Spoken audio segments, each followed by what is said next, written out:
नमस्कार सर्वांना, सत्यमुंडे टेक या चॅनलमध्ये सर्वांचे सहर्ष स्वागत आहे। चला तर आज आपण अत्यंत महत्त्वाचा विषय बघणार आहोत की पोलीस भरतीची जी आहे ती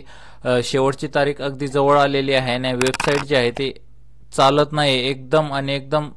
सर्व्हर जे आहे ते त्याचं डाऊन आहे, त्यामुळे वेबसाईट सुद्धा ओपन होणं मुश्किल झालेलं आहे। तर काही कॅन्डिडेट असे आहेत की त्यांनी आणखीन फॉर्म ॲप्लिकेशन केलेलं नाही, तर ते नवीन ॲप्लिकेशन जर करायला गेले तर त्यांचा पासवर्ड तयार होत नाही किंवा OTP जात नाही, अशा खूप साऱ्या अडचणी प्रॉब्लेम येत आहेत। तर असे जर होत असेल आणि तुम्हाला OTP येत नसेल, पासवर्ड क्रिएट होत नसेल, वेबसाईट जर सुरू होत नसेल, तर त्यासाठी तुम्हाला एक गोष्ट करायची आहे, ती म्हणजे तुम्ही जी आहे ती ॲप्लिकेशन करताना जी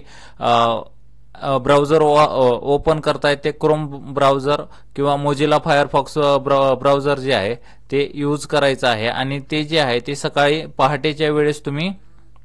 ओपन करून पाहायचं आहे। सकाळी पहाटेच्या वेळेस वेबसाईट जी आहे ती सध्या तरी चालत आहे, तर सर्वांनी याची नोंद घ्यायची आहे।